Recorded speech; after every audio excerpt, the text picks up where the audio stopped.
if I can see everyone's hand on screen rather than your face, and I'm going to do the same. You're going to see my hand on screen. I'm just going to mute everyone at this point.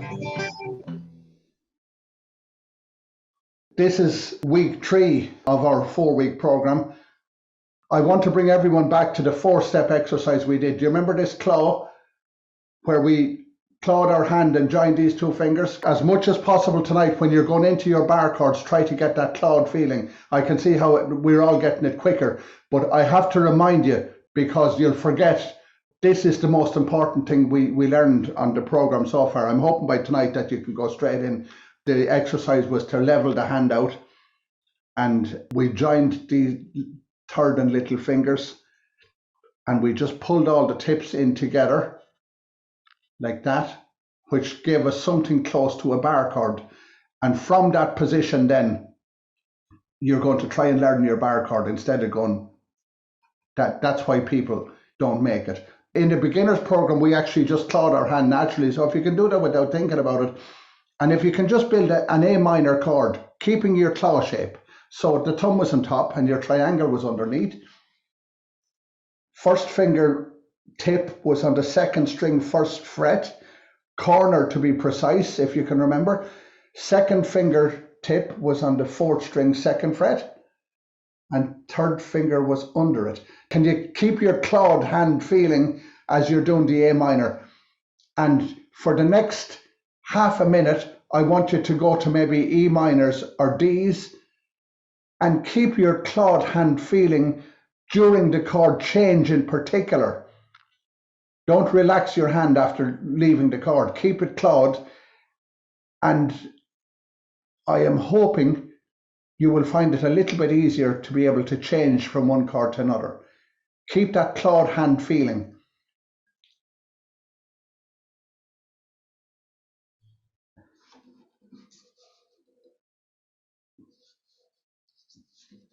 The reason this works is because if your hand is clawed, it keeps the fingers that are not on the guitar close.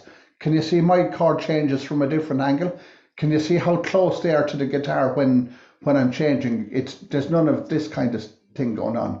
Even like a bar chord, which is the most difficult of chords to change into. Can you see the way the claw has kept it close? It's going to be much easier for me to play the guitar because my fingers are so close when they're not on the guitar, and you can only do that through a clawed hand. I know we're doing an exercise here for bar chords, but it actually applies to all your open chords as well. Do your best to maintain that claw feeling, particularly in the chord change. So I'll just leave you 20 seconds on your own doing any chord you want to with that.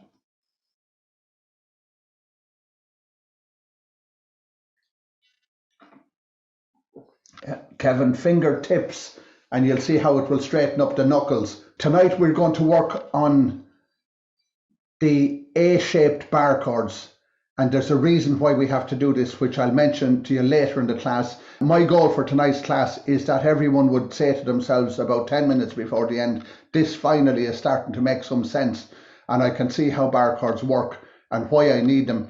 A minor, there's 7 different A's we need to know. If we take the 3rd finger off, that's an A minor 7. You can strum that if you want to.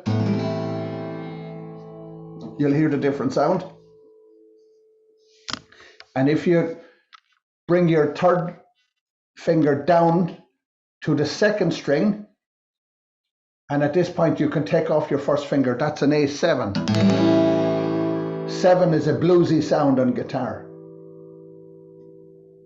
And from there, if you can add your 1st finger onto the 3rd string 1st fret, this is an A major 7, which is a dreamy sound. And from there, could you take your 3rd finger up 1 string, and you could take off the 1st finger if you want to. A2. And the power chord of that, you would strum the 5th, 4th and 3rd. Would be the power chord, or A5. And power is hard, heavy, because they are powerful chords, particularly on electric guitar. We never moved our 2nd finger all through this sequence, by the way. A minor, Take off the third finger, gives us A minor 7. Bring the third finger down to the second string, second fret, gives us A7. You should get A7 sound. Then bring your first finger up one string to the third string, first fret. It's A major 7.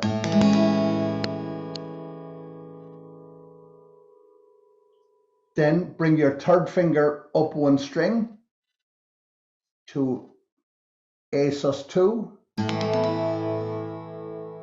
It's A sus2 if you strum 5, and it's A power chord if you strum 3, the 5th, 4th and 3rd.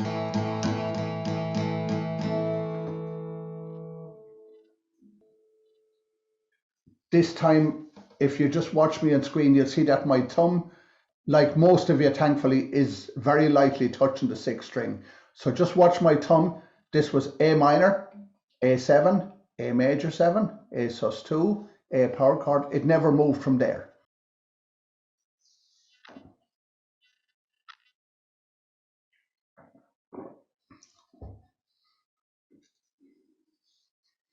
You will need to know those off by heart to be able to quickly calculate the actual chord you need for a particular song.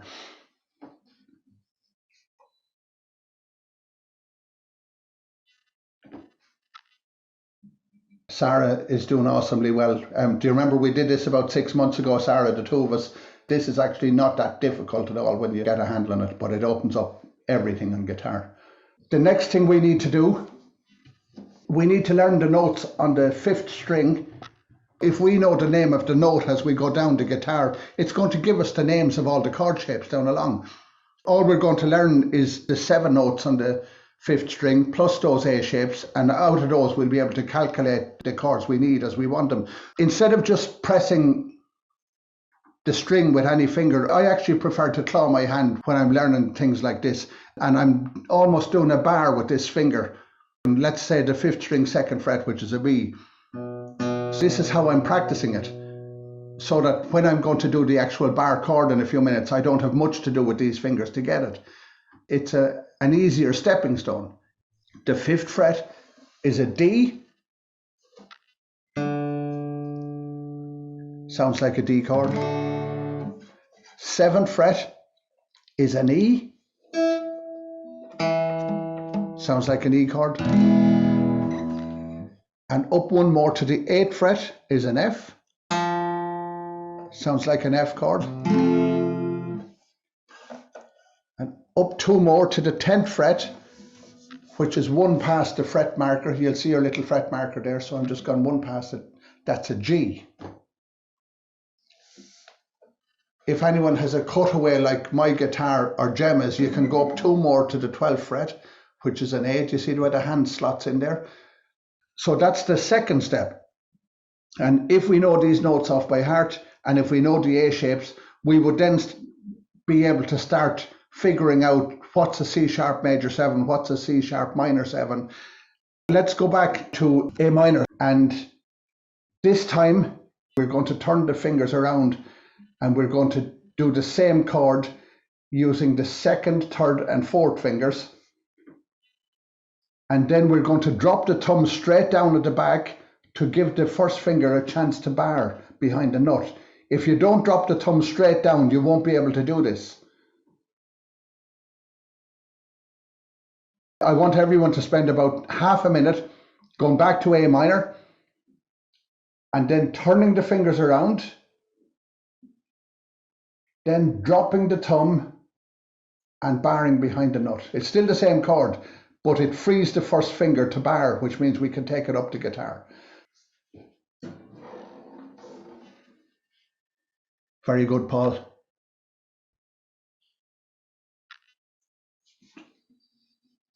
John, your bar finger is creeping in over the nut. The bar needs to go outside the guitar. Arthur has it. Gemma has it. First finger tip outside the nut, Kevin. Do you see the way it's creeping over? Just outside the nut. Once the thumb is low and centered, that should be easier.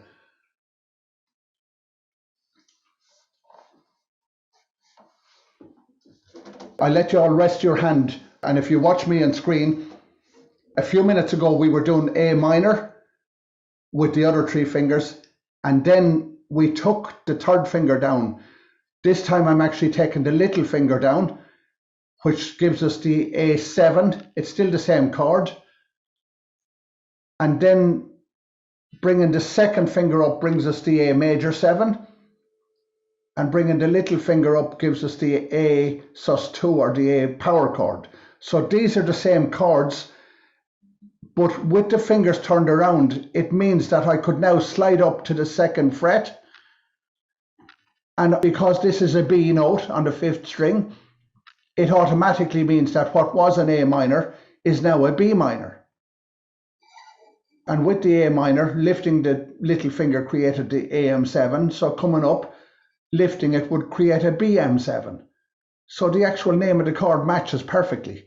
I hope this is making some little bit of sense. If you could all take the A minor bar up 2 frets, it's a little bit easier. And that's a B minor. The thumb will have to be low and centered to get this. And then you could take it up 1 more fret, would give you a C minor. And 2 more frets would give you a D minor.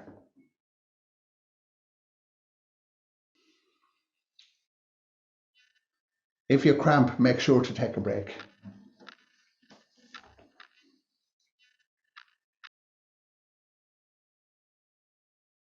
Very good, Gemma. Don't worry if your sound isn't right. It takes a couple of weeks to get the sound. Very good, Paul. If you're not cramping, or if you rest for just half a minute and watch me on screen, so I'm turning the bar around at the back. When we had the little finger down and the second finger up, we had an A major 7, which is a dreamy sounding chord. And if we had brought that up 2, you would get the B major 7. And up another one would give you the C major 7. And the D major 7. E major 7. F. And we haven't been able to use many of these in songs at all, but can you see how one shape moved up would give us all of those? If we had moved up the A minor 7, which is a bar, would have been there, and if I moved it up to this would have been the B minor 7, the C minor 7, simply because that's a C note on the 5th string, D minor 7, all the way up. So once you know what the A shapes are, and once you know the name of the note here, that gives you the name of the chord all the way up the guitar. That's all you need to know. Just the notes of the string and the 7 A shapes. Okay, I'm going to give everyone a minute to practice there, or maybe longer, maybe 2 minutes to practice.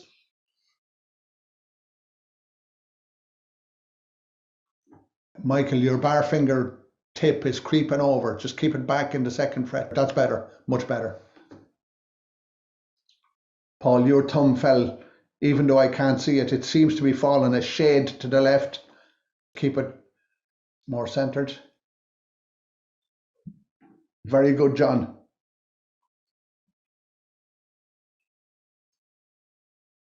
Good, Arthur. You just got there before me. You got the bar finger back 1 fret.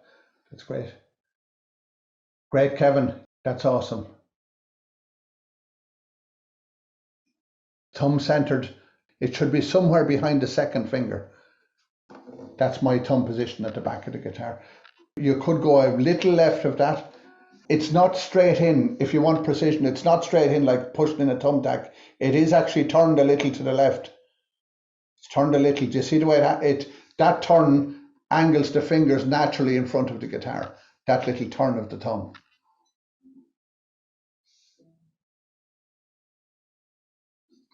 My thumb is about 35 degrees away from me at the back. When we did the E shapes, the bar was across 6 strings. The 6th string is not included in the A-type chords. We were able to use our thumb to mute all of those, but we don't have that luxury now because the thumb is down here. So that's done. The professional way is to tip. Can you see the way the 1st finger is tipping the 6th string as we go down? That's the professional way to do it. And the good amateur way is to stay barring 6 strings up and down. Both are correct. But an odd song, I would bar across 6, but most of the time the 6th string is muted as I go up and down the guitar. That does give it a purer sound. That's very good, Sarah. Really good, Arthur. Your chord hand is shaping up. Very good, Michael.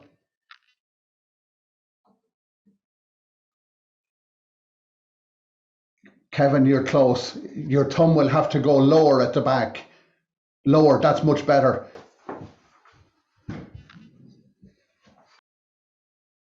Capo on the 1st fret, just to bring the strings closer and to make it even easier.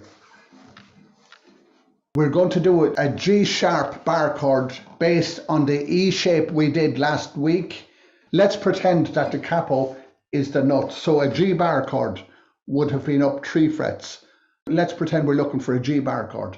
The capo is the start of the guitar. It's an E shape up 3 frets from the capo. It doesn't matter where the capo is placed now because we're taking our sound from up here.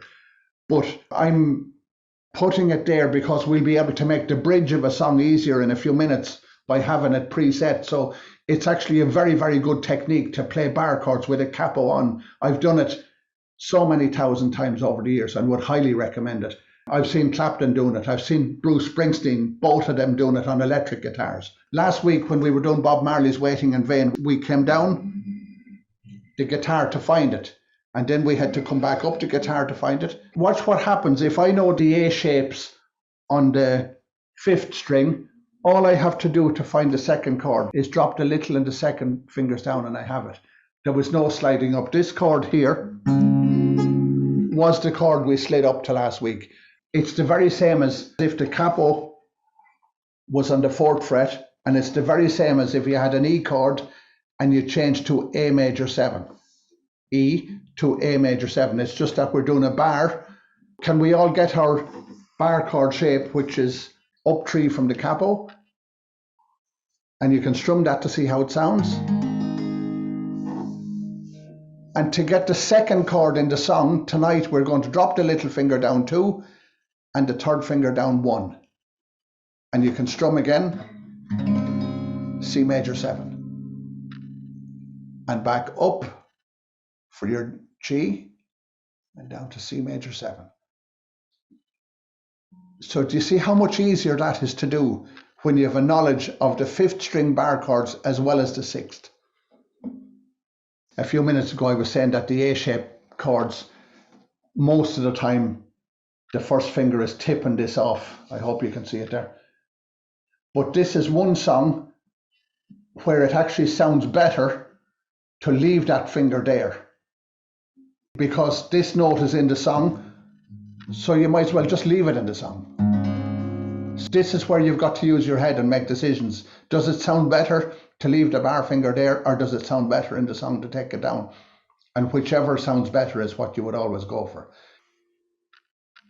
When I'm learning a song, I have to make a judgment call on it. I know most of the time it's going to be 1, 2, 3, 4. So I have to decide, is it going to be 1, 2, 3, 4? Or is it going to be 1, 2, 3, 4, which is a double take on it. So watch that again. It's one or the other. So is it 1, 2, 3, 4? Or is it double that? 1, 2, 3, 4. And this particular song was double that, which is why it's a little bit difficult for you there. I'm going to do these exercises with you in a second, but listen, if I went 1, 2, 3, 4, and 1, 3, 4. Yeah, I'm playing the song, but it's too boring. There's nothing there. Whereas if I got the double on it and got 1, 2, 3, 4, 1, 2, 3, 4. And if I get little vamps into that, 2, 3, 4, 1, 2, 4, 1. So I'm adding layers onto it as I go along. Let's do the two exercises together. It would be very wise to get this layer under control before you put the vamps on top of it. If I'm trying to figure out a song, it's either going to be this: 1, 2, 3, 4. You can stay with me, and even if you haven't got a chord, 4, 1, 2, 3, 4, 1, 2, 3. Keep it going. 1, 2, 3, 4, 1, 2, 3, 4. Is it that or is it this? 1, 2, 3, 4, 1, 2, 3, 4. Again. 1, 2, 3, 4. 1, 2, 3, 4. See, can you get some control in that one? And that's going to give you a great chance then to start vamping.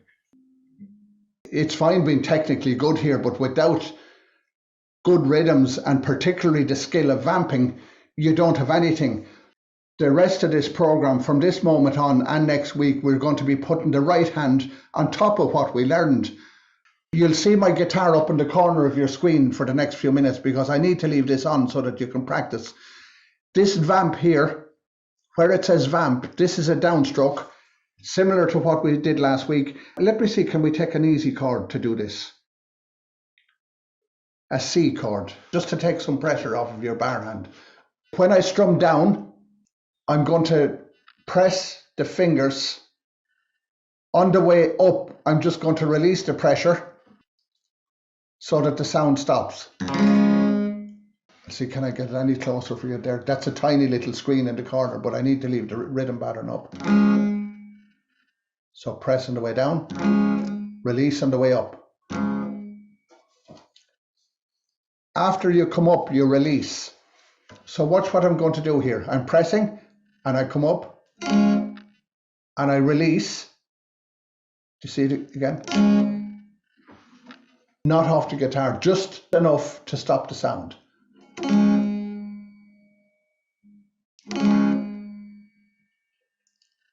In tablature, you're going to see a lot of this where there's an X across a strum or an X across numbers. Very often it'll be at the end of a sequence. This X means that the fingers are not pressing. They are on the notes, but not pressing, and you're strumming down and there's no sound at all. That's what the full X means. Most importantly, this is giving your fingers a rest. And it's taking cramp right out of the game. If you vamp, you will never cramp. And your rhythms will sound so much better. Where I'm hovering here, you'll see on your screen, we're going to practice this downstroke and this upstroke. If we break this into small steps, we'll get it. The down will sound like this, and the up is like that. They both work together. I'm pressing on the way down, release, which gives me the complete mute on the way up. So that's what it sounds like.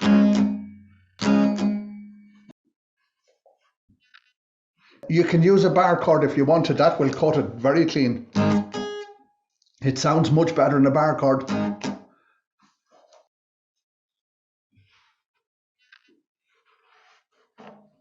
That's followed by 2 upstroke vamps. I think we should practice those 2 on their own. It will sound like this. You press, the downstroke is setting you up for another one. So 2 ups. You're pressing as you strum up, releasing, press. 2 upstrokes. And slowly, if you're struggling, take your time with this. To keep you focused, let me play this rhythm, what it actually sounds like when you get it right. Change this to the second chord. Back to this.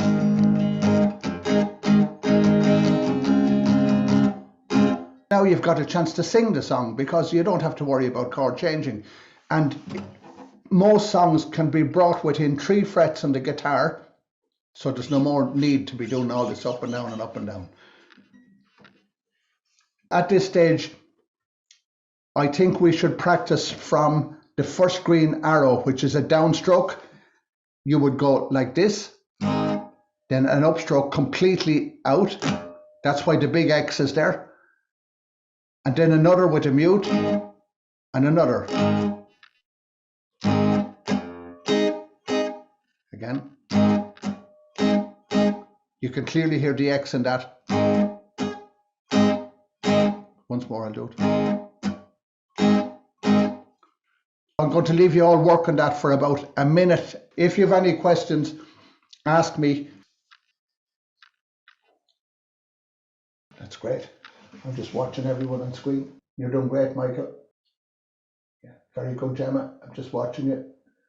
If you watch me also from this side, you will see that I'm not still. 1, 2, 3, 4. 1, 2. I've never seen a musician sit still when they were working on this type of stuff, ever. There was always some bit of movement. 1, 2, 3. If you can get some sort of a move of some kind, it will come easier rather than just sitting still trying to do it. It seems like a contradiction.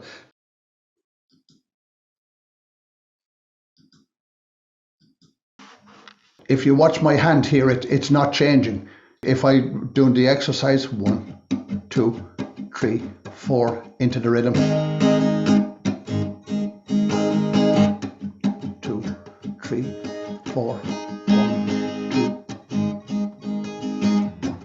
2, 3, 4. 1,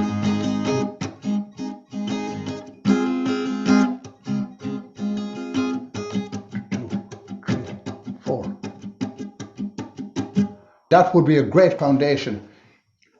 You'll have some songs with that done ridiculously fast. I'm trying to think. I remember covering a song, Long Train Running, by the Doobies years ago, which is the same thing done at high speed. Can we go to C chord and D?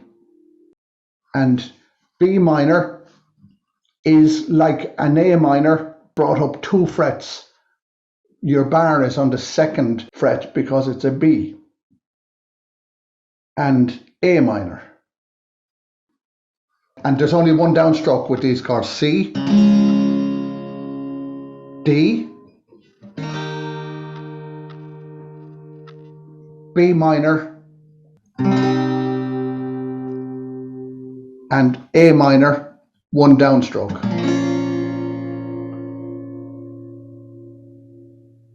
And this A minor will be vamped, but it's different to the vamp we did last week. You're going to vamp with your right hand. If you watch when I do the A minor, watch what happens with my right hand. I just turned it in sideways like that, and that's another way to vamp the strings. I was able to strum, so if we can do a downstroke in A minor and just come in behind with the back of the finger, it feels like one move to me. It's not that and then that, it's A minor and just turn the hand in.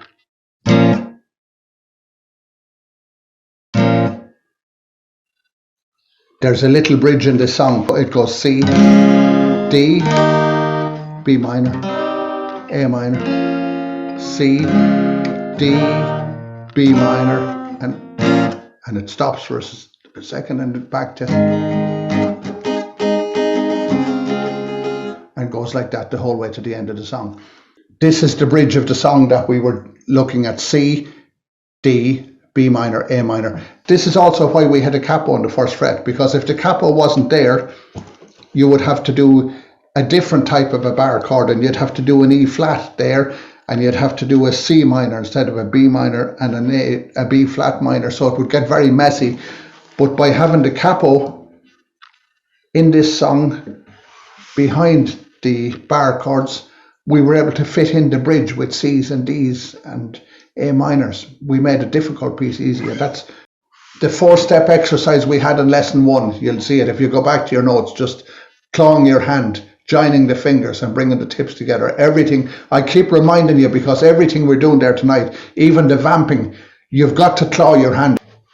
The second thing you will learn is the 7 A chord shapes that are in the worksheet, and after that you learn the 7 notes in the 5th string. And I picked the song Waiting in Vain again. That's it for tonight.